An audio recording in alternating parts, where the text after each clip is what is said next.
नमस्कार। आज 19 अप्रैल 2020 है, दिन रविवार।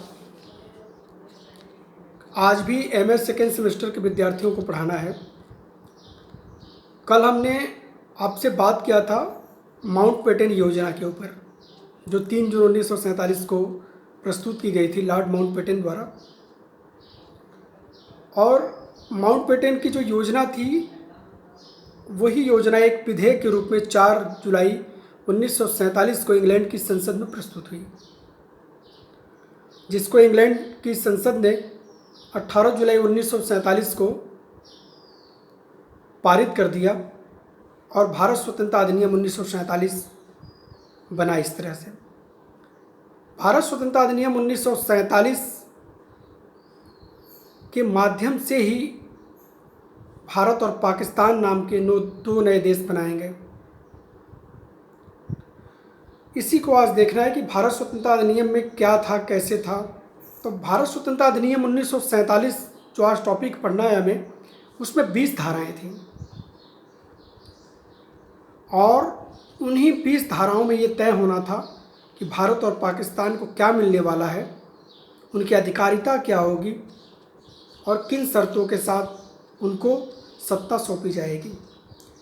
तो जो 20 धाराएं थी 1947 भारत स्वतंत्रता अधिनियम की, उसकी पहली धारा थी 15 अगस्त 1947 को भारत और पाकिस्तान नाम के दो देश बनाए जाएंगे और ब्रिटिश सरकार उन्हें सत्ता सौंप देगी। ये पहला था और इसी के आधार पर भारत और पाकिस्तान का निर्माण भी हुआ। दूसरा था बंगाल और पंजाब की विभाजन रेखा को निश्चित करने के लिए एक आयोग बनाया जाएगा जो उनकी सीमाओं का निर्धारण करेगा, जिसके लिए आप आगे से देखते हैं कि रेडक्लिफ आयोग बनाया जाता है और रेडक्लिफ आयोग ही भारत और पश्चिमी पाकिस्तान और पूर्वी पाकिस्तान और भारत की सीमाओं का निर्धारण करता है। तीसरा जो प्रावधान था, दो हिस्सों यानी भारत और पाकिस्तान की संविधान सभाओं को शासन सौंपा जाएगा। भाई शासन किसको सौंपा जाता है? तो ये तय हुआ कि किसी व्यक्ति को शासन न सौंप के हम जो संविधान सभा है भारत की और पाकिस्तान की, उसको जो है कि सत्ता सौंपेंगे। तो अंग्रेज़ों ने ये तय किया भारत स्वतंत्रता अधिनियम 1947 में कि हम भारत और पाकिस्तान की संविधान जो सभाएं होंगी उनको सत्ता सौंप देंगे 15 अगस्त 1947 तक। जो चौथी धारा थी वो थी भारत और पाकिस्तान को यह अधिकार होगा कि वो राष्ट्रमंडल का सदस्य रहे या न रहे या उसे छोड़ दें। और इसी के आधार पे भारत जो है 1947 के बाद भी राष्ट्रमंडल का सदस्य बना रहा। पांचवी धारा थी भारत और पाकिस्तान दोनों के लिए अलग अलग गवर्नर जनरल होंगे और जिनकी नियुक्ति उनके मंत्रिमंडल के सलाह पे होगी। यानी भारत और पाकिस्तान के लिए दो अलग अलग गवर्नर जनरल होंगे और जिनकी नियुक्ति जो है वो भारत में जो मंत्रिमंडल था उससे वो लोग चुनेंगे और पाकिस्तान में जो मंत्रिमंडल था वो लोग चुनेंगे। छठा जो प्रावधान था वो ये था कि भारत और पाकिस्तान के जो विधानमंडल हैं उनको कानून बनाने का पूरा अधिकार होगा। 15 अगस्त 1947 के बाद ब्रिटिश सरकार का इन पर कोई अधिकार नहीं होगा और न ही ब्रिटिश सरकार का भारत और पाकिस्तान के ऊपर कोई कानून लागू होगा। ये बहुत महत्वपूर्ण धारा थी कि भारत और पाकिस्तान को संप्रभु राष्ट्र बनाने के लिए जो है ये धारा रखा गया था।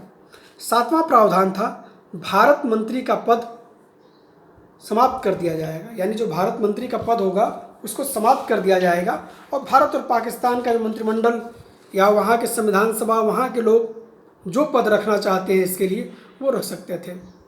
आठवीं धारा थी जब तक दोनों संविधानों का निर्माण हो तब तक दोनों हिस्सों में जो शासन चलाने की प्रक्रिया होगी वो क्या होगी।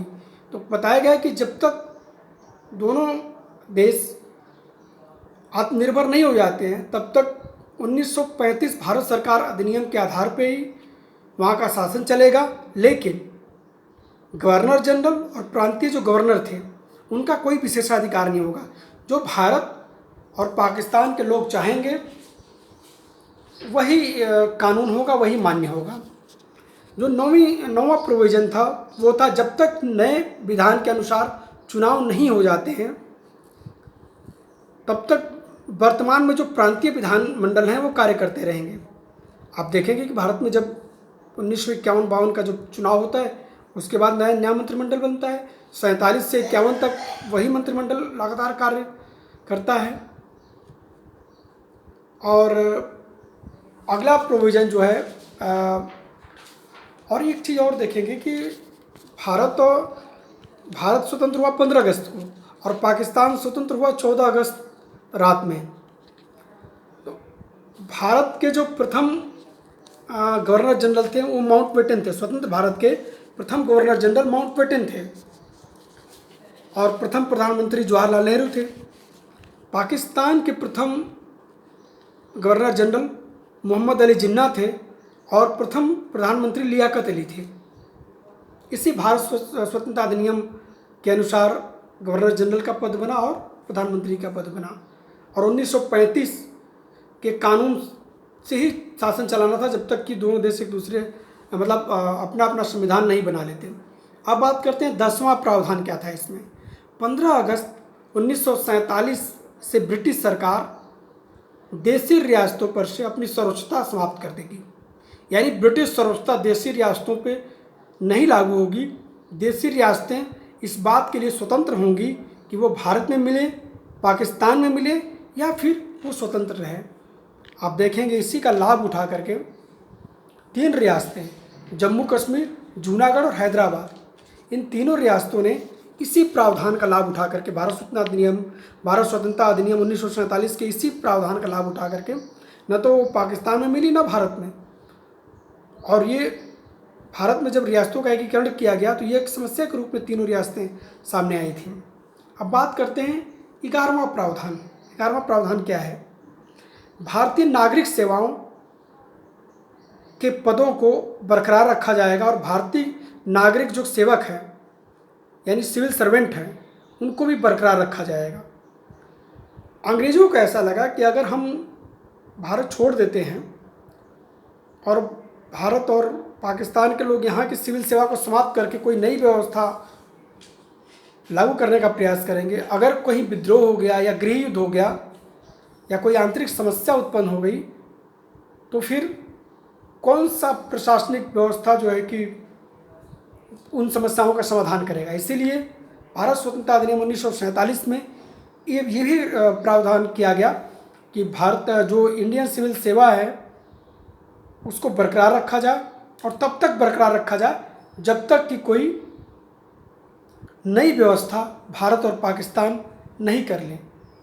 ये कुछ मोटा मोटी प्रावधान था भारत स्वतंत्रता अधिनियम 1947 का। कल हम लोगों ने लॉर्ड माउंटबेटन का योजना देखा। लॉर्ड माउंटबेटन की योजना ही भारत स्वतंत्रता अधिनियम 1947 का आधार बनी और इसी के आधार पर 14 अगस्त को पाकिस्तान और 15 अगस्त को भारत जो है वो स्वतंत्र हुआ। हम जो आज आपको टॉपिक पढ़ाएं भारत स्वतंत्रता अधिनियम 1947, इसमें जो भी समस्याएं आपको हों आप कमेंट करें या मैसेज करें। हम अगले वीडियो में उस समस्या का समाधान करने का प्रयास करेंगे। बहुत बहुत धन्यवाद।